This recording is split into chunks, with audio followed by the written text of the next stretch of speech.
La ciencia en el Génesis. ¿Y tú qué piensas? ¿Cuándo se creó la Tierra? ¿Qué sabes de eso? ¿Cuándo?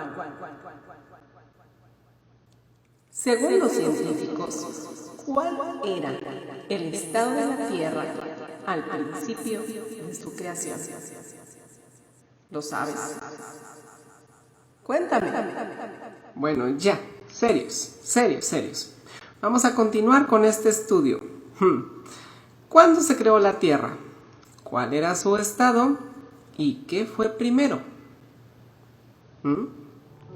Génesis 1:2. Cuando la tierra estaba informe y vacía, con oscuridad sobre la superficie del abismo, y la presencia sagrada flotaba sobre la superficie de las aguas. Qué interesante es ver que Génesis 1:2 comienza con la palabra ¿cuándo? Cuando la tierra estaba informe y vacía. Vamos a concentrarnos en esta parte del versículo. Después analizaremos las demás partes del versículo, pero en este momento vamos a concentrarnos en cuando la tierra estaba informe y vacía, suponiendo que lo que nos dice Génesis es verdad y que hubo un tiempo en que la tierra estaba informe y vacía. ¿Cuándo estuvo así? ¿Y qué dicen los científicos acerca de esto? Porque esta es la pregunta clave para comprender el versículo, y para responderla debemos comprender el tiempo. ¿Cuándo? Y específicamente el tiempo que se refiere a la Tierra, dado que es de ella de la que estamos hablando.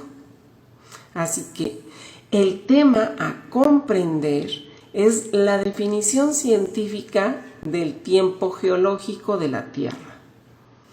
El tiempo geológico es difícil comprender para la mente humana. Por lo tanto, los científicos lo han dividido en eones. No tiene nada que ver con eones espirituales. Simplemente un eón es la mayor medida o la mayor unidad de medida que en geología se utiliza para medir la edad de la Tierra. Y a su vez, los eones se dividen en eras, luego en periodos y por último en épocas. Yo sé que lo vimos, esto lo estudiamos en la primaria, lo repasamos en la secundaria y es difícil de comprender, pero bueno, vamos a ver, vamos a darle una estructura a nuestra mente para comprender el tiempo geológico, como lo han definido los científicos, y poder entender cuándo estuvo la Tierra informe y vacía. Esto lo vamos a analizar en otro video porque no me alcanza el tiempo para definirlo. Pero dime tú, ¿qué sabes de este tema? Cuéntame.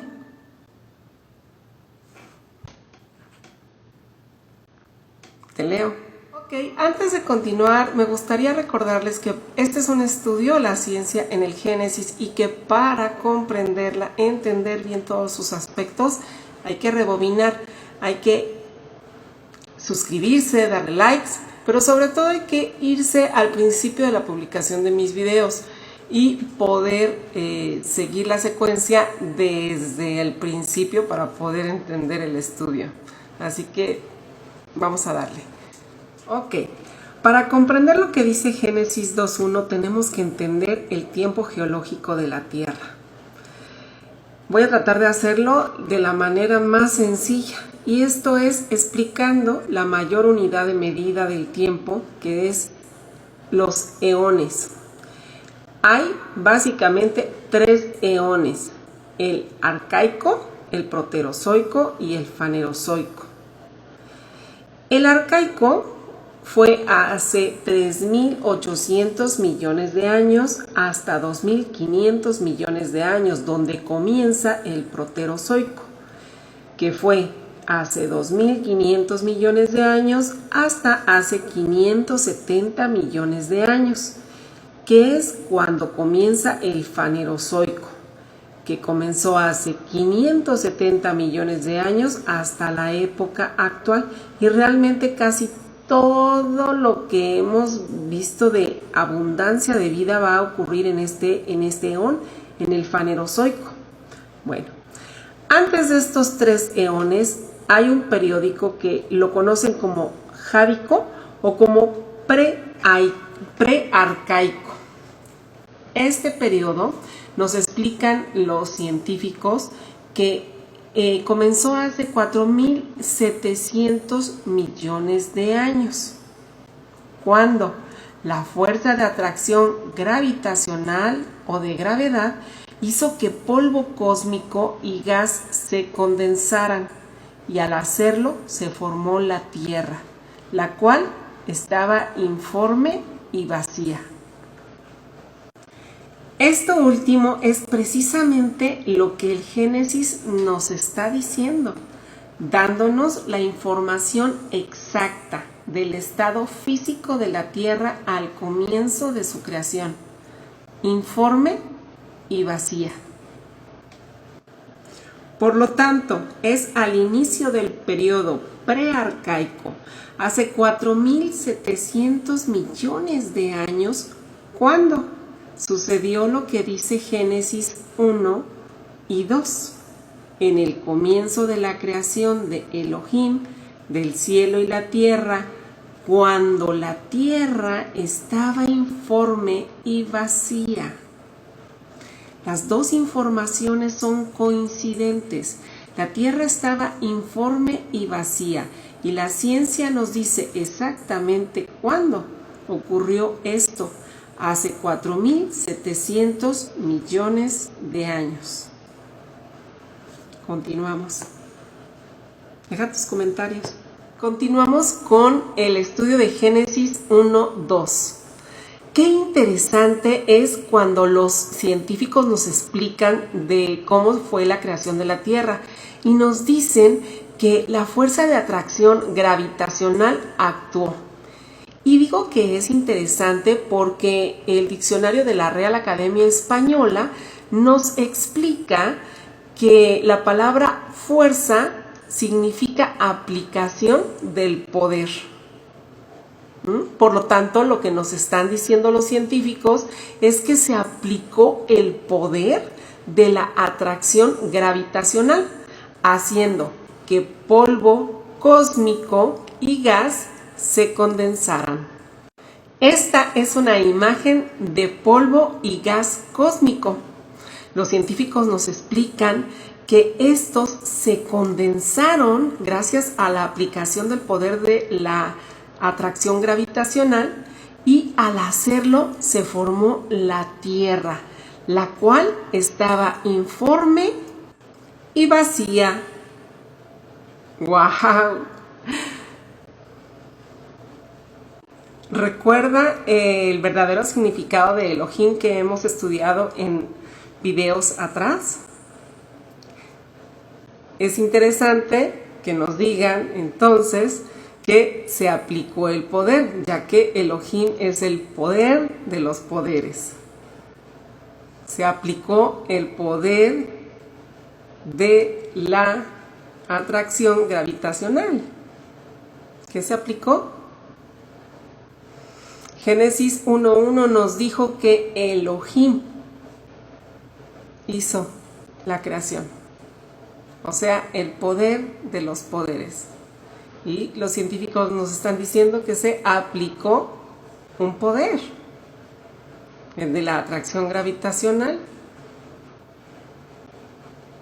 Génesis nos dice cuando la Tierra está informe y vacía. Los científicos nos dicen que al principio la Tierra estaba informe y vacía. Las dos se están confirmando. Vamos a continuar.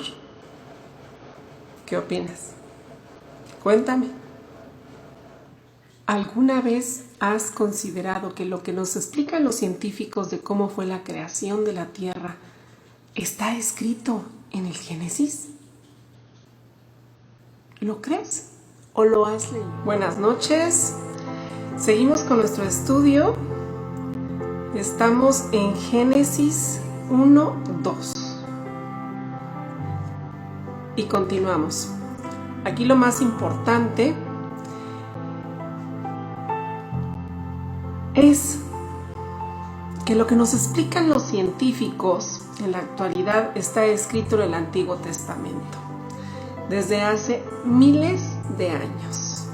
Claro está que el Génesis tiene un lenguaje sencillo y se puede decir que a veces encriptado, pero a lo largo de este estudio iremos desencriptando hasta entender este lenguaje sencillo que nos resulta a veces incomprensible.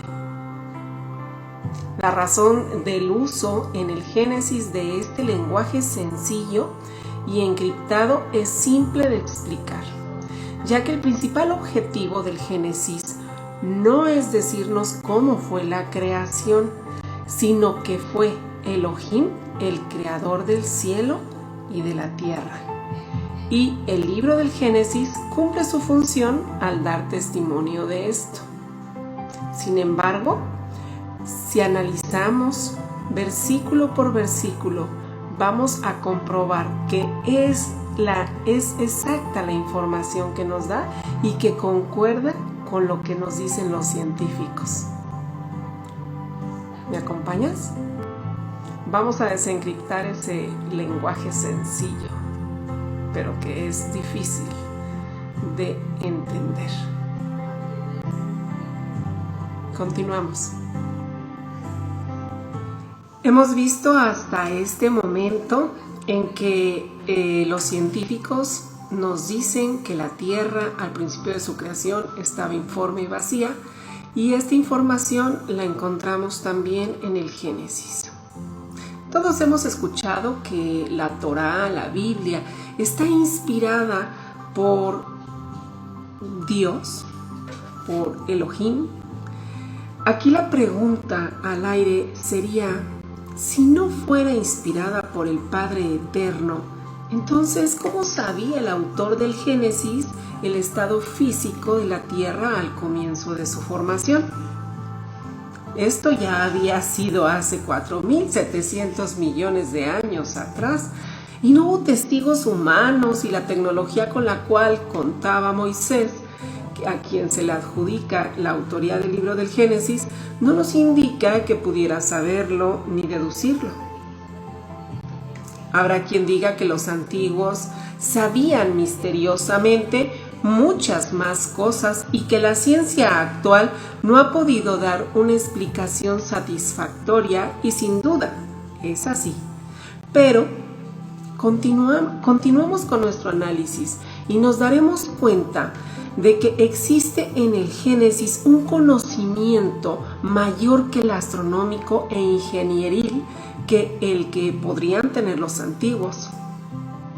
Así que, ¿tú qué opinas? Déjame tus comentarios y continuamos en otro video. Regresemos a lo que nos explican los científicos, y esto es: gracias a la fuerza de gravedad, el polvo cósmico y el gas continuaron su contracción hasta llegarse a calentar y por último fundirse. Esto sucedió hace 4.650 millones de años, y de esta manera comenzó la formación del núcleo de la Tierra, culminando hace 4.500 millones de años. Así entonces, el núcleo de la Tierra se terminó de formar hace 4.500 millones de años. Pues bien, yo no tengo ningún conflicto para entender que hasta este momento nos explican que el poder de los poderes está actuando para conformar el núcleo de la Tierra. ¿Y tú? Cuéntame, ¿qué opinas? Recordemos qué nos decían esos dos primeros versículos. En el comienzo de la creación de Elohim o Elohim, del cielo y la tierra, cuando la tierra estaba informe y vacía. Hasta aquí hemos analizado estos versículos y continúa diciendo, con oscuridad sobre la superficie del abismo y la presencia sagrada flotaba sobre la superficie de las aguas. El hecho de que el Génesis afirme que había oscuridad es muy importante, ya que confirma nuevamente lo que nos explican los científicos. Y es que la creación del Sol comenzó hace 4.700 millones de años, de forma paralela a la Tierra. Y al comienzo, su energía calentaba solo su propio interior, y la combustión nuclear de hidrógeno en helio desde su centro solo comenzó cuando estuvo excesivamente caliente. Y esto fue 200 millones de años después de su creación, o sea, hace 4.500 millones de años. ¡Ah, qué calor! Y desde entonces se encuentra en ese estado. Por lo tanto, la radiación de su energía electromagnética, tal y como la conocemos, no existía al principio de la creación del Sol y de la Tierra, por lo cual, efectivamente, como dice el Génesis, en el comienzo había oscuridad. ¿Coincidencia? No, está escrito. No es coincidencia. Lo dicen los científicos y lo dice la Torá en el Génesis. Está escrito. Ambas son coincidentes, ambas coinciden. Al principio había oscuridad. Estamos estudiando Génesis 1:2, específicamente donde dice con oscuridad sobre la superficie del abismo y la presencia sagrada flotaba sobre la superficie de las aguas. En otro video ya vimos qué es con oscuridad, qué significa. Ahora vamos a avanzar. Y lo que el texto de este versículo encierra es la connotación de la creación de los océanos, que coincide nuevamente con la descripción científica de la cronología de hechos de la formación de la Tierra. Vamos a ver qué es lo que nos explican los científicos. En nuestro planeta, los abismos se ven así y también así. El otro día estuve nadando en uno que tenía 90 metros de profundidad. Sin embargo, los más profundos y los más importantes están en los océanos. Por lo tanto, la superficie del abismo que menciona este versículo y la superficie de las aguas son específicamente el océano terrestre.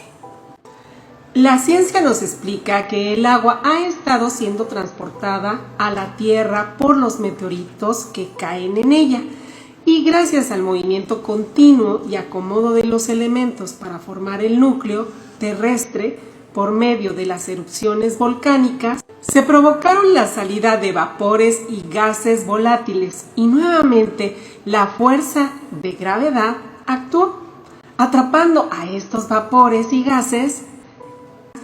Y de esta manera se formó la atmósfera primitiva, que carecía de oxígeno, y al enfriarse el vapor de agua de origen volcánico, se condensó, cayendo así la primera lluvia hirviente. Durante millones de años llovió agua hirviendo, formando los océanos primitivos, cuando aún no se establecía el ciclo del agua. Es por ello que este versículo encierra la connotación de la creación de los océanos. Y como dije ya, confirma lo que nos dicen los científicos, que fue la cronología exacta de la creación de la Tierra.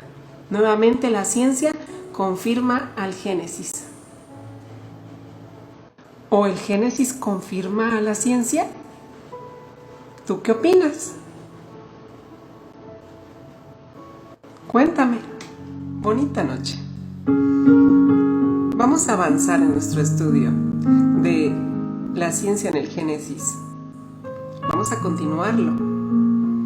Algunos se preguntarán, ¿por qué? También subo videos que no tienen tema religioso, espiritual Y es que realmente el estudio que estoy dando no es para que nadie se convierta en nada. En nada. Solo estoy presentando un estudio en el cual se confronta lo que dice el Génesis con lo que dice la ciencia acerca de la creación del mundo. Eso es todo. Así que relájense. Vamos a conocer, vamos a aprender, vamos a estudiar la palabra, vamos a aprender muchas cosas científicas y juntos podemos colaborar para poder ampliar estos conocimientos. Obviamente se muestra que mi conclusión es que el Génesis está confirmado por la ciencia, o al revés. Sin embargo, a mí no me interesa que nadie se convierta, porque no es el objetivo de este estudio. ¿Ok? Relax. Vamos a continuar en otro video. Cuéntame, ¿tú qué opinas? ¿Cómo has estado? Ok, seguimos con nuestro estudio de Génesis 1:2. Vamos a recordar que dice: cuando la tierra estaba informe y vacía, con oscuridad sobre la superficie del abismo, y la presencia sagrada flotaba sobre la superficie de las aguas. En otros videos pasados hemos analizado este versículo y vamos en este punto hasta donde dice abismos. Bien. Y continúa, y es lo que vamos a estudiar. La presencia sagrada flotaba sobre la superficie de las aguas. ¿Qué o quién es esta presencia sagrada que flotaba en la superficie de los océanos? Porque eso es lo que hemos concluido en nuestro estudio pasado. ¿Qué o quién es esta presencia sagrada? ¿Tienes una idea? Cuéntame. Te escucho. ¿Qué es la presencia sagrada de Génesis 1:2? De acuerdo con traducciones realizadas a los manuscritos hebreos y arameos más antiguos, la presencia sagrada en hebreo se dice Ruach HaKodesh. Significa literalmente la brisa sagrada. Es el espíritu de santidad o que imparte santidad. Ruach HaKodesh se ha traducido casi siempre, más bien siempre, como Espíritu Santo, pero en hebreo es femenino y no masculino. Y es la brisa de santidad o la presencia sagrada o presencia de santidad causando ciertas cosas en la creación o en la vida de un creyente o de un ateo. No importa.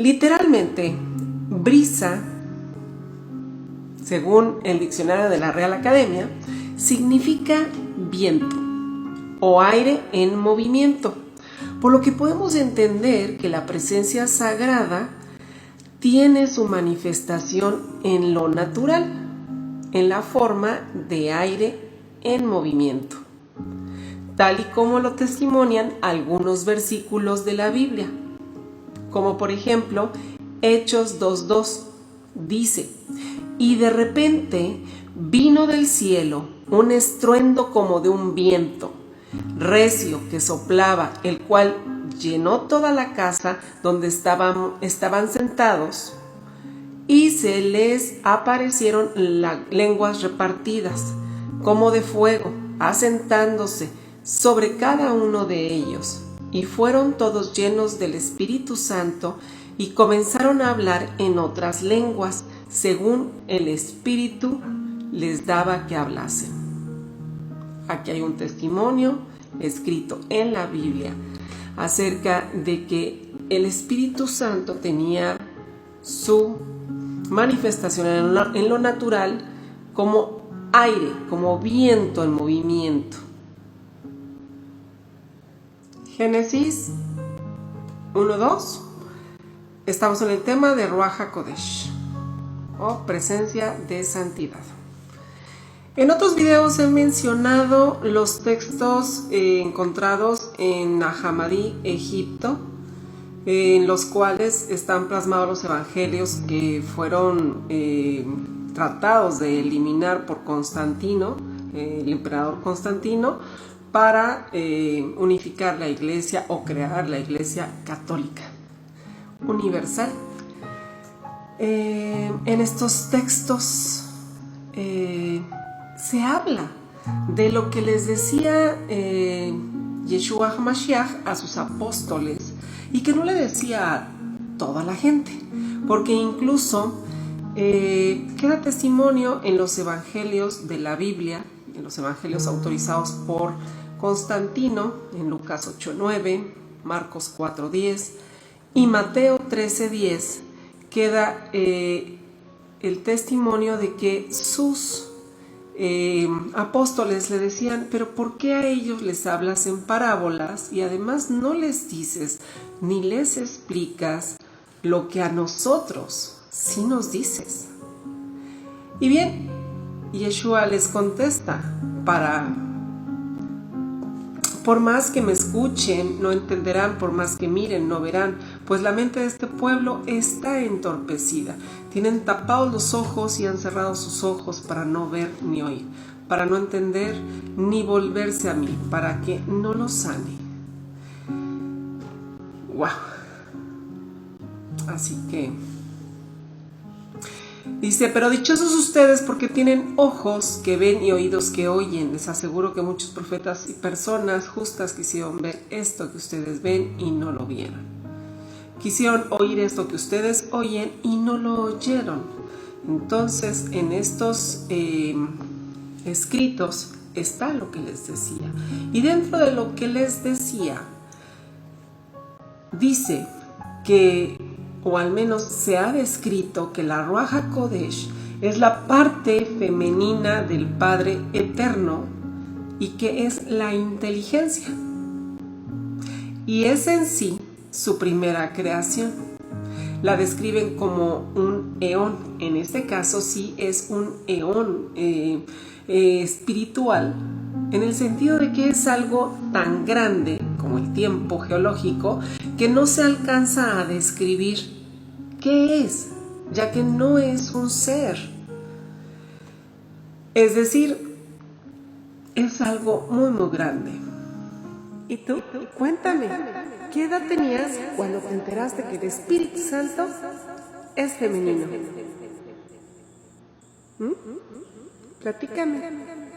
Hay que recordar que el Padre Eterno hace su creación conforme a un orden, y lo que es en lo espiritual es en lo natural, es decir, tiene su reflejo o efecto en lo natural. Como es arriba, es abajo. Así entonces, la Ruach HaKodesh es la primera creación del Padre Eterno. Es la presencia de santidad. Es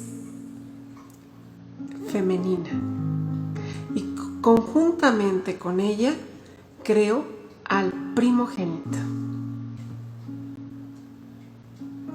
Esta concepción del Espíritu Santo fue suprimida por el sistema machista y retrógrada de la Roma antigua, con el fin de continuar con la visión de que lo femenino es inferior o malo, y con este concepto mantener a la mujer como inferior.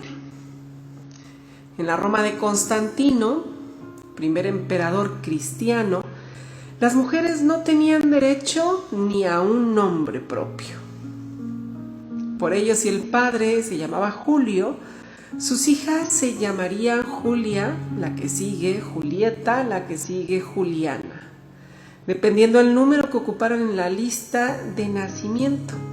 Así, de alguna manera, en los concilios de la nueva Iglesia romana, conformada en base a los intereses del Imperio Romano, con una visión de la religión romana, la Ruach HaKodesh pasó a la historia como masculino, Espíritu Santo, conciliándose así con las religiones que consideraban lo femenino como negativo o maligno, ¿no? El objetivo no es dejarle de decir Espíritu Santo, sino que entendamos el concepto hebreo, que es muy diferente al concepto grecorromano. Y no, tampoco el objetivo es ahondar acerca de la Ruach HaKodesh o presencia sagrada. Solamente teníamos que estudiarla porque pues está en Génesis. Para concluir el análisis de Génesis 1:2, podemos afirmar que presenta un paralelismo semejante a la cronología de hechos científicos, que describe como primer hecho importante la formación de los océanos. No es coincidencia que Génesis 1:2 mencione la superficie del agua y los abismos, haciendo ahí una pausa, mostrándonos que lo importante no era que se estaban formando los océanos, sino que la presencia sagrada estaba ahí, actuando. Mientras seguía el núcleo de la tierra candente, su superficie poco a poco se fue enfriando y así formándose la corteza terrestre, los abismos, los océanos, que continúan hoy en día modificándose por las múltiples erupciones volcánicas, ya que no se trata de que ya se formaron. Recordemos que la creación es continua, sigue. Por supuesto que lo que nos está diciendo este versículo de Génesis 1:2 sucedió durante millones de años. Imagínense, para que se crearan los océanos, llovió muchos, millones y millones de años, cayó lluvia hirviente. Mientras sucedían muchas cosas en nuestro planeta, además de las múltiples erupciones volcánicas, hubo un gran choque de un gran planeta con el planeta Tierra para que se formara la Luna, entre muchos acontecimientos más. Así que lo que encierra este versículo es muchísimo más. Sí tiene la connotación de la creación de los océanos. Nos dice, primeramente, la existencia de estos abismos y del agua. Como ya dije en otro video, lo más importante para el Génesis es decirnos que la presencia sagrada estaba actuando sobre la superficie de las aguas. Así que eso es lo más importante para Génesis. Sin embargo, para los científicos, lo más importante es que se crearon los océanos al principio. Bueno, vamos a continuar. Sígueme, dale like, ve al principio de mis videos, míralos desde el principio hasta el actual y ponte al día para que vayas entendiendo todo el estudio. Alcánzanos y deja tus comentarios, te escucho, cuéntame, te leo. La ciencia en el Génesis.